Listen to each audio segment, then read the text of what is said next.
Hello and welcome. This is View from the Top. I'm Modeli Sharafa Yusuf, and I thank you for joining us. Dr. Godswill Akpabio has been a prominent player in the political arena for the past 8 years. He's widely acclaimed as the architect of what's been described as uncommon transformation in his state, Akwa Ibom State. As the powerful chairman of the PDP Governors Forum, the outgoing governor also played key roles in the recently concluded general elections. Governor Akpabio kindly joins me on View from the Top today, and I am delighted. Thank you, Your Excellency. Thank you for having me. Something tells me this is going to be a long conversation, but before we get down to it, here is a brief biography. Governor Godswill Akpabio was born on 9 December 1962. He attended the Federal Government College, Port Harcourt, and read law at the University of Calabar. He completed his legal education at the Nigerian Law School.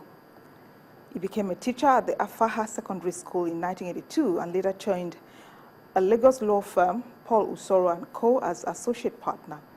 In 1995, he was Director of Corporate Affairs and Legal Services of EMIS Telecoms. In 2002, he was appointed Commissioner for Petroleum and Natural Resources, followed by positions in the Ministry of Local Government and Chieftaincy Affairs, and then the Ministry of Lands and Housing in 2006. In April 2007, Governor Godswill Akpabio successfully ran for governor of Akwa Ibom State on the People's Democratic Party platform and won re-election in 2011. He is currently a senator-elect representing Ikot Senatorial District. The Nigerian Governors Forum recently put behind them the division occasioned by the 2013 elections, and you played a key role in that unification process. Did it have to take the loss of the PDP at the center for that elite group to get back together again? The reality is that what must be, must be. We believe strongly in the will of God.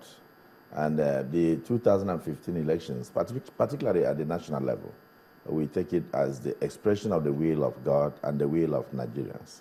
And so I don't think it had much to do with the Nigerian Governors Forum, but to some extent, the rumble started from there because we saw politics, slipping into the Nigerian Governors Forum very early, and that was politics of 2015. And whether we were together or not, it was still going to happen. A lot of the PDP governors at that time had made up their minds to go into the mega party that was in the offing. At that time, APC had not been formed then. It was being rumored, and so there was a lot of efforts to push governors of the PDP who were, the majority in number, and at the end it affected the Nigerian Governors Forum.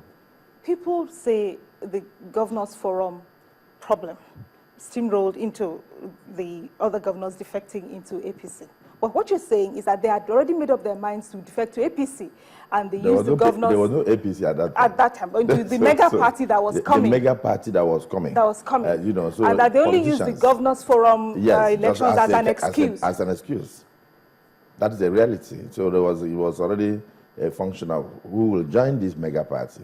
And if we did not even attempt to put some governors together under the PDP Governors Forum that emerged within that period, it's possible that a lot of other PDP governors probably would have contemplated joining the mega party that was in the offing.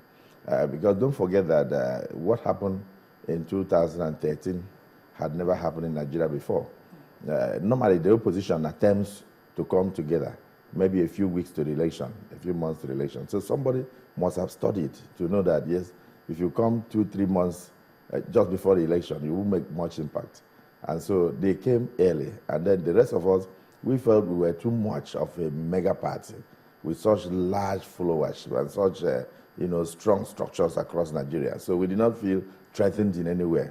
We should have, we should have started getting worried at that time. So of course, the events have gone and gone, but the reality is that the ripples are still there, and it's something for us to study for the future. And I do say also that it portends good omen for the political class and for Nigeria as a democratic nation. You have identified complacency as one of the reasons for PDP's failure at the center. What I'm going to ask you is, why did it take the PDP so long to realize the strategic importance of the Southwest in the political calculations? Because I saw there was a lot of scrambling for the Southwest towards the end of the electioneering process. I would say that the strategists in the PDP maybe probably just assumed that since the Southwest had always been there for any political party to push, that a deal could be met at any point in time. They did not know how far the APC had gone in the Southwest this time around. We realized too late that if we didn't make much effort, that we may not likely get the same 2.4 million votes that we had in 2011. And of course, you saw what happened at the end. I don't think we were able to make much. A prominent PDP member and Ijaw leader, Chief Edwin Clark, says one of the reasons the party lost is the lack of internal democracy, citing the outcomes of several primary elections as basis for his assertion. And governors have been accused as the greatest culprits in this regard. Ripples from the governorship primaries in Akwa Ibom are still being felt. Why is it so important for outgoing governors to have a say in who succeeds them? It's not so important for them, but I think it is imperative, because you are the one running the state. You are the one laying a foundation for future growth of the state. And if you do a foundation for a skyscraper, if you bring in a quack, as an architect, he will come and build a bungalow. And so if you have labored for 8 years to put the right structures in place to lay a foundation for the eventual growth of the state, you must be interested in who comes as your successor. And it's not that you want to impose your successor, you like to contribute. And sometimes eventually to see the will of the people, which for me, the will of God that will prevail.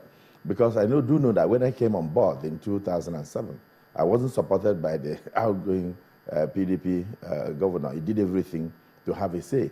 But of course, the will of the people prevailed. So it's not that the governors will not show interest. They are human beings.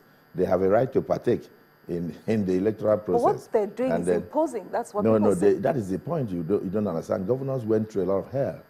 It is the National Working Committee of the party that eventually had the right to determine who came to do your primaries, who came to do this or that. And the law in Nigeria, as enunciated by the Supreme Court, is that whoever the party submits as the candidate is the candidate.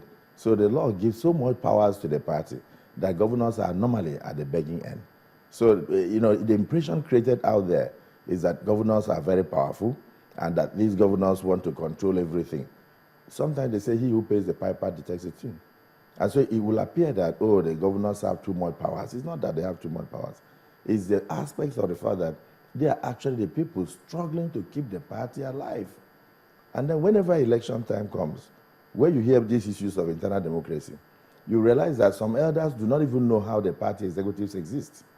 They are not interested in what is happening to the party. It's only at election time, suddenly somebody arrives from Abuja and becomes a heavyweight, either a member of board of trustees, or a former minister, or a minister, and he wants to come and take the party. And there is a struggle. That struggle is not necessarily a struggle of the governor, because the person that is coming has never extended any patronage to this party, does not even know that the party exists. The party is only remembered during elections and during primaries. And this is the sad part of it. It is the governor alone that remembers the party. So naturally, the loyalty goes to the governor. But then the struggle is now the struggle between the center that is coming with this heavyweight to take the structure from the governor at the state level. So when you talk about internal democracy, look at it from the sufferings of the governors. If the party is tilted towards governors, how come some governors could not even have members of the House of Assemblies in their states? I don't want to name names, but I know in the South there are some states where the governor lost the Senate, he lost the governorship, he lost members of the National Assembly. Candidates lost even the federal House seats, and then it was almost impossible for him to have even a member of the House of Assembly. So how can you accuse governors that they are responsible for lack of internal democracy when the governors are victims at any point when there is primary? So this must stop. If we have true independence of political parties, and then the funding provision for political parties is well set out, I don't think you have this issue of lack of internal democracy in any political party in the country. Why is there so much desperation on the part of politicians? After all, if the intentions were honorable and the objective is to serve, why should people flee from one party to the other? And, you know, those who lose elections go to all kinds of extreme. Not just extreme, my dear. Sometimes they go into all sorts of propaganda. The essence of partaking in party politics is for you to be able to make a contribution, not for your personal gain. So I think the problem also has to do with unemployment. Unemployment, until we are able to create enough employment opportunities for Nigerians, you know, until that happens, you will continue to see this situation where people jump from one political party to the other and are desperate, because people are now seeing political offices as means of employment. And it ought not to be so. It ought to be means of what? Service. It ought to be a platform for you to offer service, a platform for you to change the lives of the people. People are desperate for political offices. They are jumping around. They will do anything to win. Immediately they get gainfully employed and are able to feed their families and meet their needs. I can tell you that politicians will be begging for membership. You will be looking for political parties, will be begging people for membership. That's a simple truth. And people will say, why do I have to go into politics? That's when it will be necessary for people to go into politics only for service and not because they want to take care of stomach infrastructure. Before we leave the elections, it was a particularly acrimonious campaign. How can the country pull together and move forward positively, given all the divisive pre-election rhetoric? Well, I think we are now becoming really democratic in Nigeria. And I do hope that those who have won will be magnanimous in victory. I do hope so. And they will not go, you know, hunting people who, because of what they said, because of their speeches during election. These things will be put behind us because already the incumbent president, Dr. Goodluck Akpabio Jonathan, has shown the way. He's smiling daily. He's meeting with the incoming president. They are discussing transition in such a fantastic manner that you don't think Nigeria is a country in Africa. It never happens in Africa. So very soon, it's going to happen. Though it was very acrimonious because everybody wanted to win and they had to throw all the bats, whatever you had, you brought in and all that. But it is over. That was election period. Now it's time for governance. The president-elect is not president-elect of APC.